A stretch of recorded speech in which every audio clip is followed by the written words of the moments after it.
Estamos aqui para a gravação de mais um programa da série Diálogos sobre Direito. Estamos recebendo hoje aqui a investigadora Ana Belém.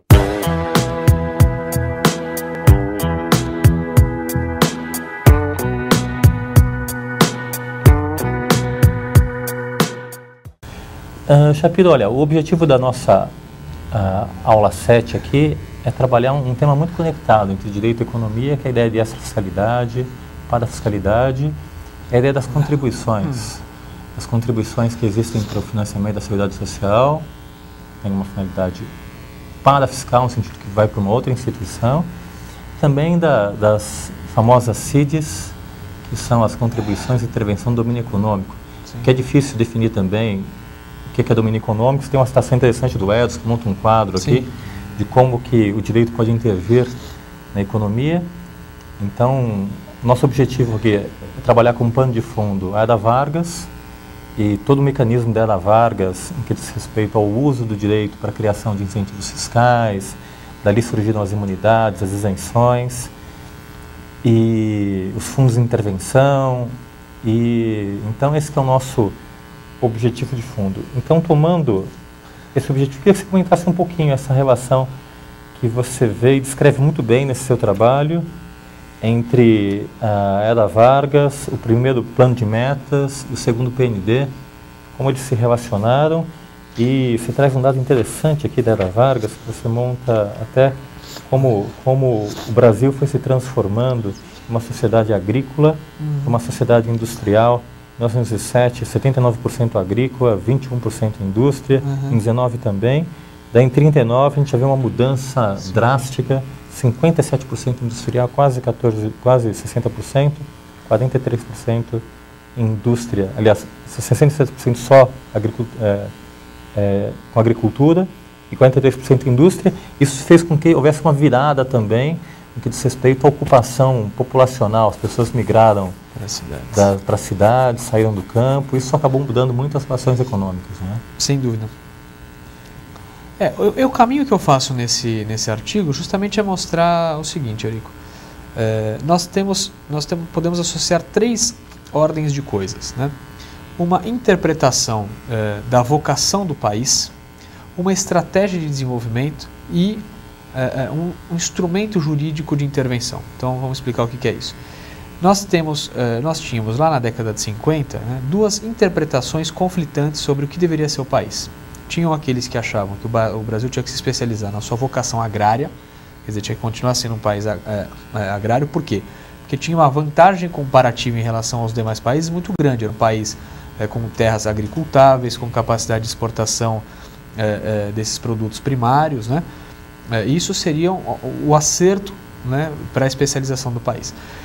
Havia outros, os que ganharam, que dizia que isso era na verdade um equívoco, porque se nós continuássemos só vivendo de agricultura, jamais nos desenvolveríamos como se desenvolveram os países efetivamente ricos, né, os países europeus, os Estados Unidos. Essa outra interpretação, que era a interpretação industrial, né, venceu a primeira e deu origem a uma estratégia de desenvolvimento, uma estratégia de industrialização do país. Como eu disse a você há pouquinho tempo, quer dizer, como a gente vive no Estado de Direito, né, as estratégias de ação do governo são estratégias que se valem do direito. Então, não podem ser contra a lei, né, não podem ser à margem da lei. E mais do que isso, elas se valem dos mecanismos do direito para serem implementadas. Então, essa estratégia de desenvolvimento de 50 que aconteceu no governo Vargas, que depois aconteceu no governo Juscelino, que depois aconteceu significativamente entre 74 e 79 no governo Geisel, o segundo PND, todas essas estratégias se valeram de mecanismos jurídicos para serem implementados. Que mecanismos são esses?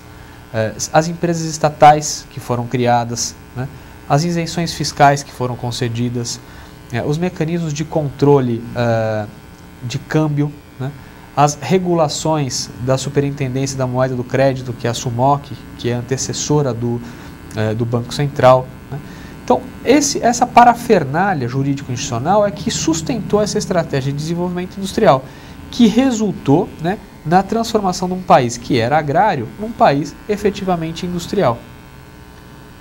Tem uma coisa interessante, particularmente para os tributaristas, que no governo, um caso interessante, que no governo JK, né? Como é que se desenvolve uma indústria? Quer dizer, a gente tem que, de alguma forma, tinha que proteger, né, as indústrias nacionais da competição das indústrias dos outros países, senão elas não iam ter nunca chance de serem implantadas, né?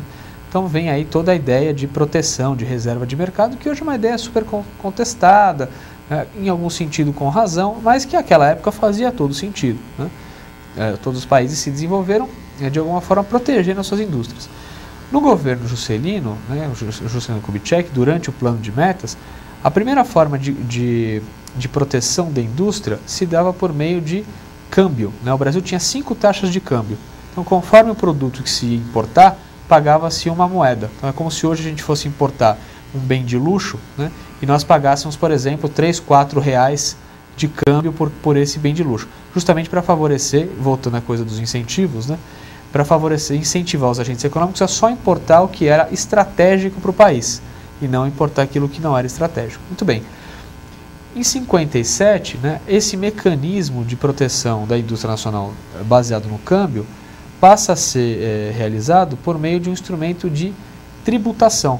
Foi a Lei de Tarifas de 1957, que inclusive causou, né, dizem alguns, um desgaste muito grande do presidente Juscelino com o seu ministro da Fazenda, José Maria Alckmin, que resultou na saída do José Maria Alckmin do governo.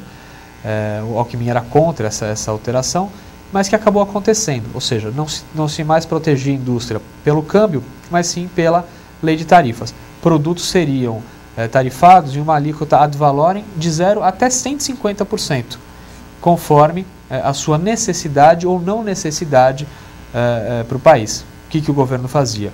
Induzia os agentes a consumirem, né, do exterior máquinas e equipamentos estratégicos e a pouparem recursos, né, não gastando recursos com bens de luxo ou bens supérfluos, né, para que o país fosse capaz de guardar os seus recursos para comprar aquilo que fosse estratégico para essa iniciativa de industrialização do Brasil.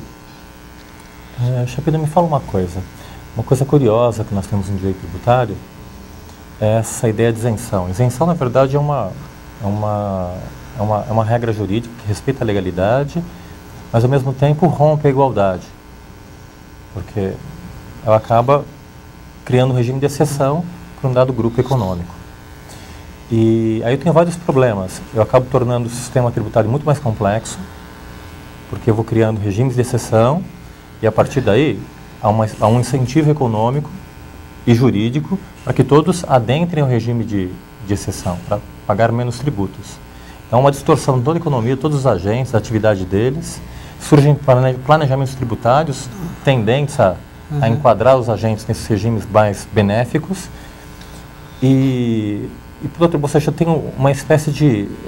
o Gênesis de Oliveira, que é professor de Escola de Administração, de Economia também da GV, escreve na Folha. Sim. E tem um artigo interessante que fala sobre corrupção sistêmica, em que na relação entre direito, economia e política, eu tenho muitas vezes os agentes econômicos capturando as instituições. Sim.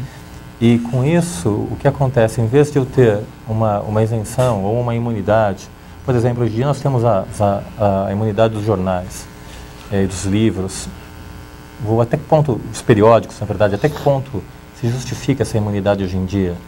Até que ponto essas imunidades, elas têm que ser eternas, elas não criam distorções e as leis ficam, não é? E então, uma discussão interessante, o que você pensa? Qual que é o melhor caminho para a economia intervir? E aqui, voltando para a questão do EDOS, trabalhando dentro do direito tributário, com as hipóteses de incidência para induzir certas circunstâncias, ou fazendo com que quem tem capacidade contributiva contribua e que esse dinheiro entre para os cofres públicos e que eu faça a intervenção através de financiamentos via BNDES, por exemplo. Sim. Que caminho você acha mais adequado? Essa é uma questão bastante polêmica, né? E ela volta e meia reaparece aí no debate econômico. Recentemente, você acompanhou, o governo lançou uma nova política industrial, a política de desenvolvimento produtivo, bastante ancorada também em incentivos fiscais como esses que você estava agora comentando, e justamente também nos mecanismos do BNDES, etc. O grande problema de uma política de incentivos como essa, né, como essas todas, é que a dificuldade, né, de se controlar a capacidade do instrumento de atingir os fins visados. Então, muitas vezes o governo estrutura um conjunto, um pacote de benesses para algum setor, né, com a intenção de induzir esse setor a um dado comportamento positivo, né, naquela linha ainda voltando dos mecanismos indutores, né, das sanções premiais. E a dificuldade disso depois é justamente como que se corta esses incentivos quando eles não fazem mais sentido, né? Essa é uma dificuldade. A segunda dificuldade é garantir que aqueles incentivos que foram dados, né, resultem em bens públicos. Quer dizer, quando se dá um incentivo tributário a uma empresa, na verdade o que está se fazendo é o país está pagando para aquela empresa, né, ou para aquele setor da economia um preço, né? Nós estamos deixando de ter os nossos tributos que nós pagamos serem alocados em algumas atividades em nosso proveito, para que eles sejam alocados em benefício de alguns poucos agentes econômicos, né? Isso pode fazer algum sentido? Pode fazer algum sentido, porque um país pode ser importante nós termos empresas fortes, competitivas, que acabem gerando dinamicamente no futuro, né, maior capacidade de emprego e inclusive maior capacidade de arrecadação tributária. Agora, isto é quando esse instrumento de isenção fiscal dá certo. Agora, ele pode dar errado, né? E não é raro ele dar errado. Ele dá errado quando quando o governo, né, estipula uma série de incentivos, né, não consegue fiscalizar, esse instrumento se perpetua, né, e um país carente, né, acaba fazendo da sua arrecadação tributária um mecanismo de ganho privado. Deixa eu entrar aí. Shapiro, eu achei interessantíssima essa sua abordagem que você fez agora. Na verdade, nós temos discutido até nos últimos dias a questão de projetos institucionais. Veja um projeto que nós talvez possamos trabalhar juntos aí. Porque, de um lado, a questão é se não é justamente aí um gargalo que nós temos nas nossas instituições. Porque a partir do momento que eu trabalho com isenções, eu tenho toda uma mobilização do Congresso Nacional para votar uma lei federal, que tem que ser por lei, fora as exceções que eu tenho, IPI, Imposto de Importação, IOF, mas tem que ser por lei. Eu aprovo uma lei, e é muito difícil essa lei juridicizar condições econômicas, para impor condições econômicas e garantir retornos e condicionamentos, de modo a que eu fixe um tempo para esse benefício e controle o benefício em função do retorno que ele tem. É difícil fiscalizar esse retorno do âmbito do direito público. E talvez seja uma discussão interessante, talvez isso nos induza a pensar justamente que é muito mais fácil fiscalizar o retorno se eu trabalho no âmbito do direito privado, através de financiamentos, de empréstimos, em que eu possa ver qual que é o retorno especificamente, e com isso eu tenho até a relação de tempo diferenciada, porque a lei vale até que é revogada, enquanto um benefício como esse, dado via privada, por exemplo, via financiamento, ainda que seja público, eu tenho formas institucionais mais finas de controlar o retorno desse investimento. Interessante isso, não é? Sim, sem dúvida. Um dos grandes mecanismos que o Estado dispõe, né, para fazer esse tipo de política, né, é um grande banco de desenvolvimento, que é o BNDES. Né? Quer dizer, só para o telespectador ele ter uma ideia, o BNDES é um gigante. O BNDES esse ano tem a expectativa de liberar em financiamentos, né, um montante de 80 bilhões de reais. Só para a gente ter uma ideia, o orçamento da cidade de São Paulo é algo em torno de 20 bilhões de reais. Não acho que seja mais do que isso, talvez seja até menos do que isso. Então, o BNDES é um gigante, né? O orçamento dele é muito grande. Isso em financiamentos de empresas. Né? Então, a gente vai ter aí 80 bilhões de reais sendo desembolsados por um banco para projetos empresariais. Projetos esses feitos de que maneira? Com um contrato assinado, com garantias, né, com prazos para serem amortizados com o banco, eventualmente via participações societárias do banco nessas empresas.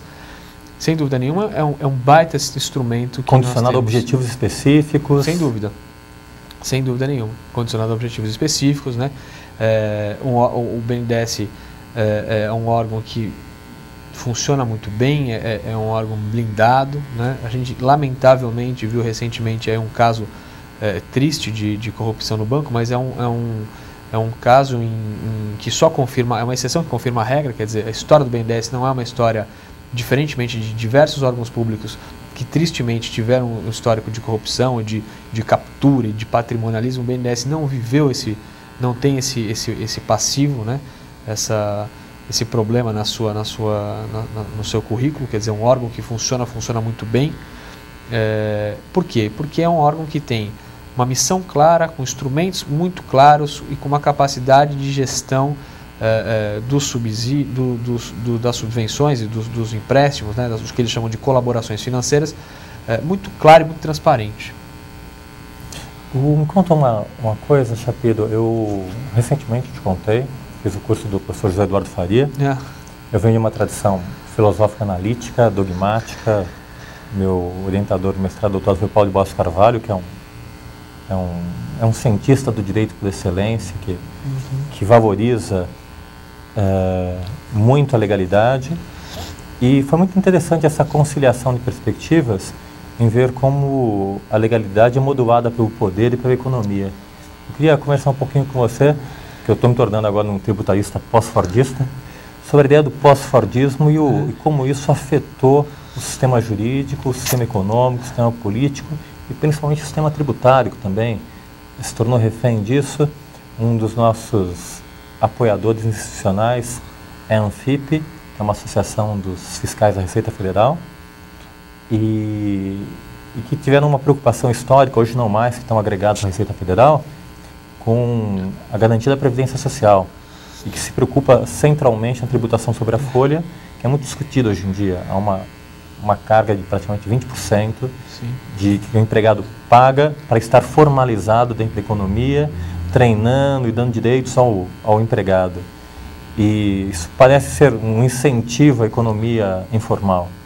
E o que a gente nota com esse pós-fordismo, em que os meios de produção se tornam mais eficazes e aumenta o chamado desemprego estrutural, o desemprego estrutural, é que eu acabo reduzindo a minha base de tributação sobre a folha de salário. As pessoas vão envelhecendo, aumenta a base de benefícios e mingua minha base de custeio. Daí a mobilização de vários economistas, juristas, buscando novas bases para financiar a Previdência Social. Entre elas vem se discutindo até a própria movimentação